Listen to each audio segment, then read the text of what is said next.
Hello friends, welcome to simply delicious home. இன்னைக்கு நம்ம ஒரு சூப்பரான ஒரு வெஜிடபிள் போட்டு எக் பொரியல் பார்க்கலாமா. டேஸ்ட் வேற லெவலில் இருக்கும். கண்டிப்பாக ட்ரை பண்ணி பாருங்க. அதுக்கு பார்த்தீங்கன்னா ஆயில் போட்டுக்கலாம், கடுகு கொஞ்சம் போட்டுக்கலாம், சீரகம் கொஞ்சம் போட்டுக்கலாம், உளுத்தம்பருப்பு கொஞ்சம் போட்டுக்கலாம், 2 வெங்காயம் ஆட் பண்ணிக்கலாம், காஞ்ச மிளகா கொஞ்சம் கிண்டி போட்டுக்கலாம், பூண்டை கொஞ்சம் தட்டி போட்டுக்கலாம். போட்டதுக்கு அப்புறமா நம்ம பீன்ஸ், கேரட், பீட்ரூட் ஆட் பண்ணிக்கலாம். நல்லா மிக்ஸ் பண்ணிக்கோங்க. தேவையான அளவுக்கு சால்ட் கொஞ்சம் போட்டுக்கலாம். காய்கறி நல்லா குக் ஆகட்டும். கொஞ்சோண்டு வாட்டர் ஆட் பண்ணிக்கலாம்.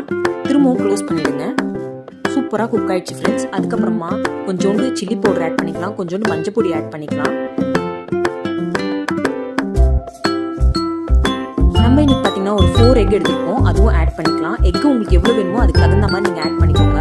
கருவேப்பிலை, கொத்தமல்லி போட்டுக்கலாம். தேவையான அளவுக்கு சால்ட் கொஞ்சம் போட்டுக்கலாம். போட்டு நல்லா மிக்ஸ் பண்ணிக்கோங்க. பெப்பர் கொஞ்சம் போட்டுக்கலாம். நம்மளோட சூப்பரான ஒரு வெஜிடபிள் எக் பொரியல் ரெடி ஆயிடுச்சு ஃப்ரெண்ட்ஸ். இது டேஸ்ட் வேற லெவலில் இருக்கும். இந்த வீடியோ பிடிச்சிருந்தா சப்ஸ்கிரைப்